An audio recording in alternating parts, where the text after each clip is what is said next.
अस्सलामुअलैकुम, I'm your physics teacher सरसद। आज हम डिस्कस करेंगे एक इम्पॉर्टेंट टॉपिक है सेकंड ईयर का, इलेक्ट्रिक फ्लक्स। इलेक्ट्रिक फ्लक्स किससे कहते हैं, इसको डिफाइन करते हैं। अगर इससे पहले आर्टिकल आप लोगों ने अगर पढ़ लिया हो तो आपको पता है जहाँ चार्जेस होते हैं वहाँ चार्जेस से इलेक्ट्रिक लाइंस निकलती हैं, और इन इलेक्ट्रिक लाइंस का निकलना फिर किसी खास एरिया में से पास होना, ये इलेक्ट्रिक फ्लक्स होता है। मिसाल के तौर पर देखें, मेरे पास यहाँ मैंने कोई पॉजिटिव चार्ज रखा है। अब इस पॉजिटिव चार्ज से हर तरफ इलेक्ट्रिक लाइंस पास होंगी, इधर भी होंगी, इधर भी होंगी, इस तरफ हर तरफ पार्टिकल से इस पॉजिटिव चार्ज से चार्जेस निकलेंगी। अगर मैं इस एरिया को सेलेक्ट करता हूँ या इस एरिया को देखिए, इसके बैकग्राउंड या पूरा ये वाला एरिया सेलेक्ट करता हूँ, तो अभी कुछ लाइंस इसके इधर से भी गुजरेंगी, उधर से भी गुजरेंगी, इधर से भी, इधर से भी। इससे मेरा कोई लेना देना नहीं। मेरा इलेक्ट्रिक फ्लक्स कौन सा होगा, इस पर्टिकुलर एरिया से जितने इलेक्ट्रिक लाइंस आर पार होंगी उसको हम कहते हैं इलेक्ट्रिक फ्लक्स कहते हैं। तभी हम नॉर्मल डेफिनेशन में हम लिखते हैं किसी खास एरिया में से जितनी लाइंस, जितनी इलेक्ट्रिक लाइंस आर पार होंगी यानी उस एरिया से क्रॉस कर जाएंगी, हम उसको इलेक्ट्रिक फ्लक्स कहते हैं। अगर वो मैग्नेटिक लाइंस क्रॉस कर रही है तो हम उसको मैग्नेटिक फ्लक्स कहते हैं, जो चैप्टर 14 में हम पढ़ेंगे। एक हमारे लिए डेफिनेशन बन गई, वो डेफिनेशन क्या है, the number of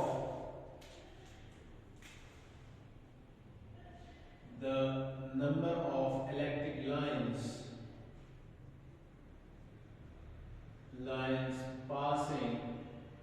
passes through a certain area is called electric flux.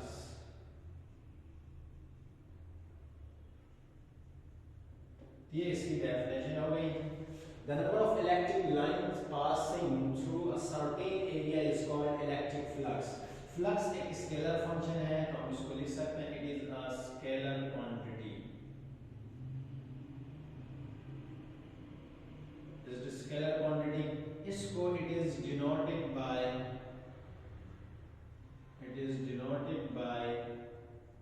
phi e. Electric flux को अमूमन हम जनरल फ्लक्स को फाई से रिप्रेजेंट करते हैं। इलेक्ट्रिक फ्लक्स होगा तो फाई लिख देते हैं, मैग्नेटिक फ्लक्स होता है तो हम फाई बी लिख देते हैं, बी वहां पर मैग्नेटिक इंडक्शन होता है, यहाँ पर ई फॉर इलेक्ट्रिक फ्लक्स है। अगर हम उसका फार्मूला देखें, फार्मूला इलेक्ट्रिक फ्लक्स का फार्मूला होता है electric flux is equal to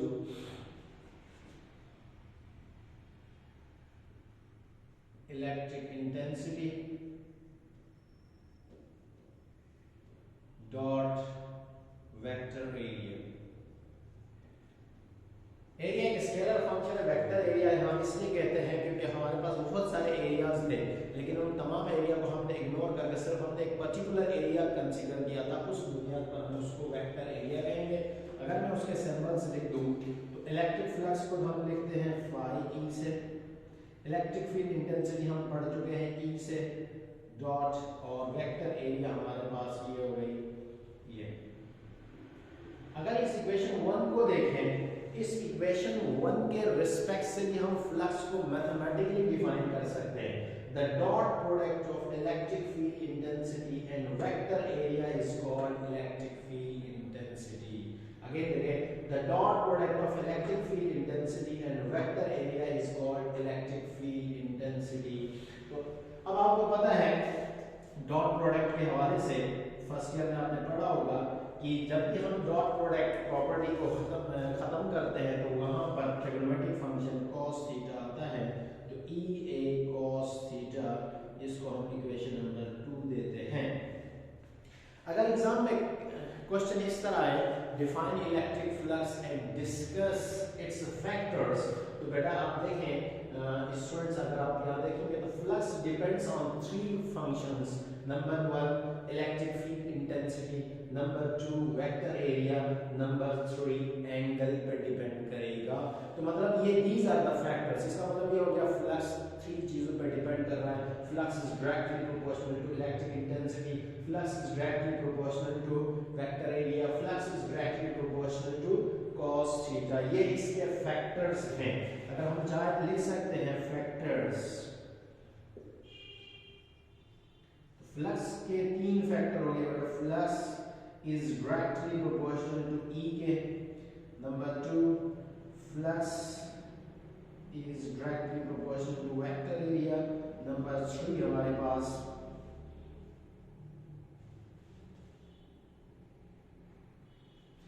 flux is directly proportional to cos theta k. These are the factors in which flux depends. अब इसके रिस्पेक्ट से फ्लक्स के लिए कुछ कंडीशंस बन जाती हैं, तो मैं यहाँ पर अगला हेडिंग इस्तेमाल कर सकता हूँ, कंडीशंस फॉर फ्लक्स।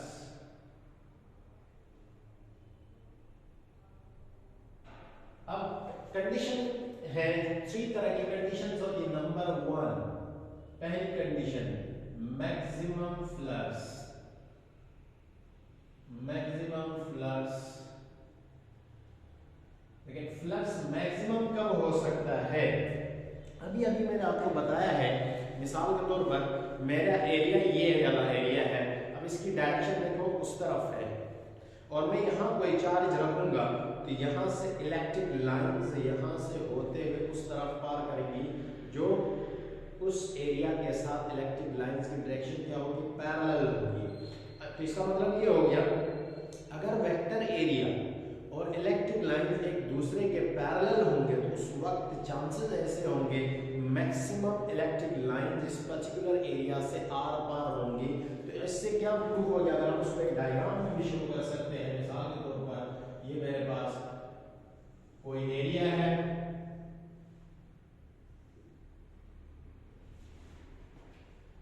अब अगर मैं कहूँ यहाँ पर ये एरिया है, इसकी डायरेक्शन इस तरफ है। अच्छा, ये शीट इस तरीके से नहीं रखी हुई, वैसे ये शीट इस तरह से, ये एरिया इस तरह से रखा हो गया है, तो अब यहाँ से इलेक्ट्रिक लाइन उस तरफ पार करेगी, ये वाला एरिया उसकी डायरेक्शन उस तरफ है जो मैंने यहाँ पर दिखाया है। मिसाल के तौर पर आप यहाँ कोई चार्ज रखा तो उसकी इलेक्ट्रिक लाइन कुछ इस तरीके से आर पार होंगी, तो हम इसको ऐसे मेंशन कर सकते हैं।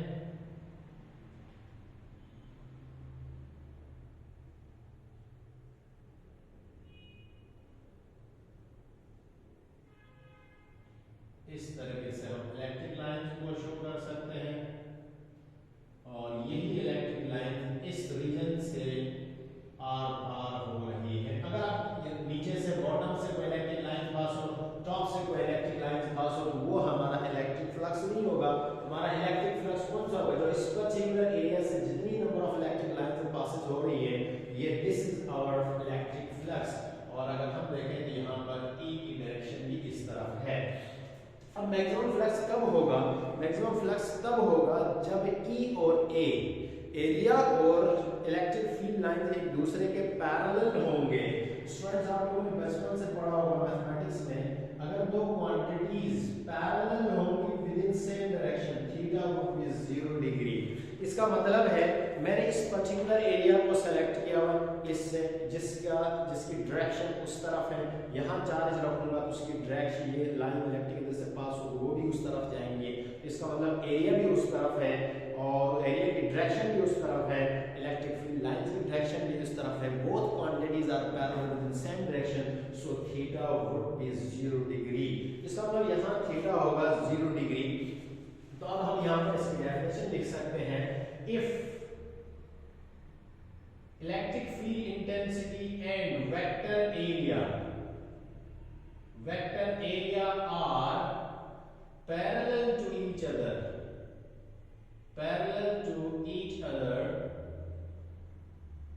then parallel to each other का मतलब होता है थीटा, मैं लिख भी देता हूं, थीटा यहां पर 0 डिग्री होगा, 0 degree, then flux will be maximum.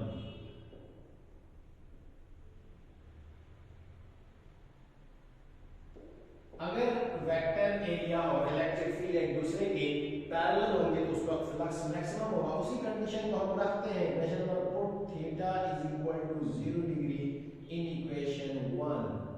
Equation 2 में अगर हम इसको रिप्लेस कर दें तो देखें, so equation becomes flux E is equal to EA and cos, अब यहाँ पर बेटा एंगल कितना रखूंगा मैं 0 डिग्री रखूंगा और ये मेरा मैक्सिमम फ्लक्स होगा, उसको mx से लिख सकता हूँ मैं EA और cos 0 डिग्री आप कैलकुलेटर से निकालेंगे तो आपके पास cos 0 degree always equal to 1K and flux maximum is equal to EA। इसका मतलब है this equation is known as maximum flux, इसको हम कहते हैं मैक्सिमम फ्लक्स। मैक्सिमम फ्लक्स कब होगा? जब इलेक्ट्रिक फील्ड इंटेंसिटी ज्यादा होगी, जब एरिया ज्यादा होगा तो हमें मैक्सिमम फ्लक्स मिल जाएगा। अगला कंडीशन है इसकी जीरो फ्लक्स कब हो सकता है, यानी जीरो फ्लक्स से क्या मतलब है कि जीरो फ्लक्स से if there is no line passes, no any line passes through a certain area is called zero flux. कैसे? मिसाल के तौर पर देखिए मेरा ये वाला एरिया है, ठीक, अब इस एरिया की डायरेक्शन, इसका मुंह देखें ऊपर की तरफ है, यूं है ये, और मैं यहाँ कोई चार्ज रखूं, ये इलेक्ट्रिक लाइन अगर ऊपर से गुजरेंगी, बराबर से गुजरेंगी, इधर से गुजरेंगी, फ्लक्स तो वो होता है जब एरिया के अंदर से पास होंगी। तो इसका मतलब है अगर मैं इसको प्रैक्टिकली तौर पर देखूं, फिजिकली तौर पर देखूं तो एरिया ऊपर की तरफ है, इलेक्ट्रिक लाइन यूं जा रही हैं। अगर मैं इसको देखूं तो ये एरिया की डायरेक्शन हो गई अपवर्ड, यहाँ चार्ज रखा तो यहाँ से इलेक्ट्रिक लाइन आएंगी। दोनों की कंडीशन देखो बेटा कैसी बन गई, परपेंडिकुलर। अगर इलेक्ट्रिक फील्ड इंटेंसिटी और कौन सी, इलेक्ट्रिक फील्ड इंटेंसिटी और वेक्टर एरिया एक दूसरे के परपेंडिकुलर होंगे तो वहां कोई इलेक्ट्रिक लाइन पास नहीं होगी, हम इसको कहते हैं जीरो फ्लक्स। इसका मतलब मिसाल के तौर पर अगर मैं इसको देखूं डायग्राम की शक्ल में, देखें ये हमारे पास शीट अभी यूं नहीं रखी हुई, ये यूं रखी हुई, एरिया अपवर्ड है, यहां मैंने कोई चार्ज रखा तो अब देखें यहां पर ये है, इसकी डायरेक्शन इस तरह ऊपर की तरफ होगी, यहां से इलेक्ट्रिक लाइन आके पार करेंगी, मतलब ऊपर से पास होंगी, अंदर से पास नहीं होंगी, और इनके बीच में देखें बेटा एंगल कितना, मतलब 90 डिग्री, और ये मेरी इलेक्ट्रिक फील्ड इंटेंसिटी है और ये मेरा एरिया है। इसका मतलब ये होगा अगर E और A एक दूसरे के परपेंडिकुलर होंगे तो वहां कोई फ्लक्स पास नहीं होगा। प्रैक्टिकली तौर पर हम उसको कहते हैं, उस कंडीशन को कहते हैं जीरो फ्लक्स। तो हम इसको लिख सकते हैं if E electric field intensity and vector area are perpendicular to each other then flux will be zero। और उस कंडीशन में फ्लक्स क्या होगा, जीरो होगा। अब इसी बात को हम मैथमेटिकली भी देखते हैं, क्या मैथमेटिकली भी जीरो आता है। हम कहते हैं put theta is equal to 90 degree. याद रखिएगा परपेंडिकुलर टू ईच अदर का मतलब यहाँ थीटा 90 डिग्री होगा। जब दो क्वांटिटीज एक दूसरे के परपेंडिकुलर होते हैं तो वहाँ एंगल 90 डिग्री होता है। इसको हम इक्वेशन 2 में पुट करते हैं। इक्वेशन 2, लेट्स सी इक्वेशन 2 में अगर मैं यहाँ पुट कर दूँ तो यहाँ लिख सकता हूँ उसको मैं कि equation 2 becomes phi is equal to EA and cos 90 degree। तो phi is equal to EA cos 90, calculator से निकालेंगे 0 आएगा, sin cos 90 always equal to 0 क्या है, and 0 multiply by any factor आपके पास बेटा रिजल्ट आएगा 0। ये देखें जो हमने प्रैक्टिकली तौर पर देखा था कि वहां पर भी कोई लाइन पास नहीं हुई थी, अब यहाँ भी मैथमेटिकली भी आपको फ्लक्स क्या आ गया बेटा, जीरो आ गया। तो इसको कहते हैं जीरो फ्लक्स। और ये कैसा हो सकता है, जब इलेक्ट्रिक लाइन और एरिया एक दूसरे के परपेंडिकुलर होंगे, then there is no electric line passes through that certain area, then such a flux, such a condition of flux is known as zero flux हम कहेंगे। अच्छा, अब हम एक और कंडीशन की हम चार्ज लिख सकते हैं, नेगेटिव फ्लक्स भी होता है। तीसरी कंडीशन में यहाँ लिखने जा रहा हूँ वो है नेगेटिव फ्लक्स। नेगेटिव फ्लक्स क्या होता है, अगर इलेक्ट्रिक लाइंस, मैं इसकी डायग्राम यहां बना देता हूं, अगर नेगेटिव लाइन को, अगर इसको नेगेटिव फ्लक्स को हम कैसे डिफाइन कर सकते हैं, देखें मिसाल के तौर पर यहां से इलेक्ट्रिक लाइन जो पास हो रही है यूं,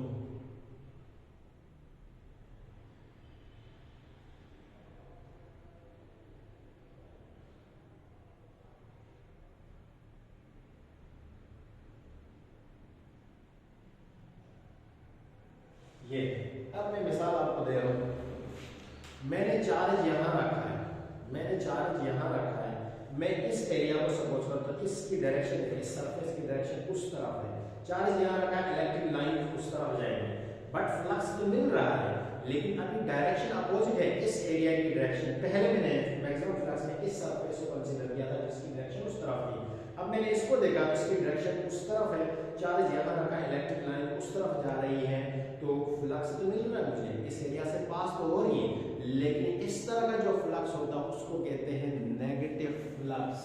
अब देखें इधर ये इलेक्ट्रिक लाइंस है, इस तरफ जा रही है, अगर मैं यहां से एरिया, ये वाला एरिया इस तरफ कंसीडर करूं तो बेटा E और A, अब देखें E इस तरफ है, A इस तरफ है, तो E और A ये कंडीशन बन गई, इसको कहते हैं एंटी पैरेलल, मैग्नीट्यूड टाइप तो सेम हो लेकिन डायरेक्शन अपोजिट हो, तो ये एंटी पैरेलल है, जहां एंटी पैरेलल होते हैं बेटा वहां एंगल बनता है 180 डिग्री।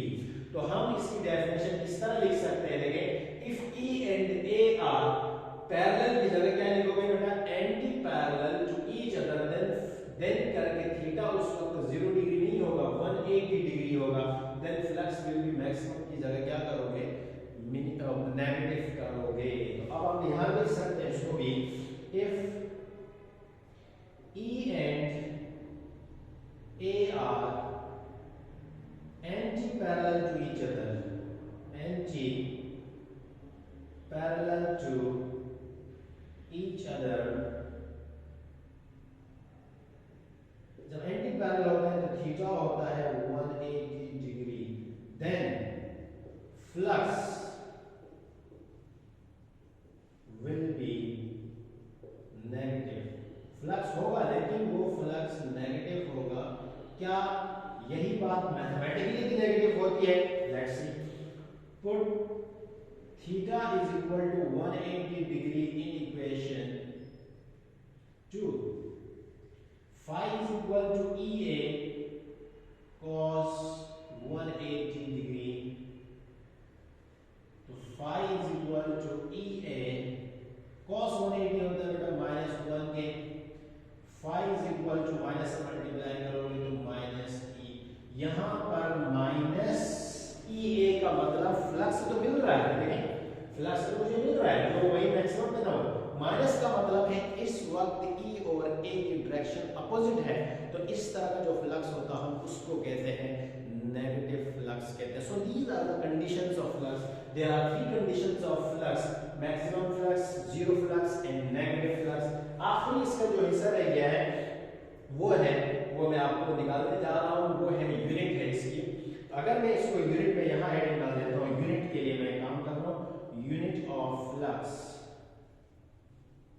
यूनिट ऑफ फ्लक्स, तो फ्लक्स के लिए मैं मैक्सिमम कंडीशन की इक्वेशन उठाता हूं, we have flux is equal to EA, तो phi इज इक्वल टू E, इलेक्ट्रिक फील्ड इंटेंसिटी, देखिए बेटा इलेक्ट्रिक फील्ड इंटेंसिटी क्या है, यूनिट चार्ज पर जितनी फोर्स एक्सर्ट कर रही है, force per unit charge is called electric field intensity. Force की यूनिट क्या बन गई न्यूटन, चार्ज की यूनिट क्या बन गई कूलम, E की यूनिट बन गई न्यूटन पर कूलम, एरिया की यूनिट हो गई metre square. This whole factor is called, इस पूरे फैक्टर को हम कहते हैं वेबर। एक साइंटिस्ट था, उसके रिस्पेक्ट से इसकी यूनिट, इस पूरे फैक्टर को न्यूटन मीटर स्क्वायर पर कूलम की इसकी यूनिट है, इस पूरे फैक्टर को हम वेबर भी कहते हैं। तो इस तरह इसकी system, it's SI unit is Newton पर मीटर, न्यूटन मीटर स्क्वायर पर कूलम स्क्वायर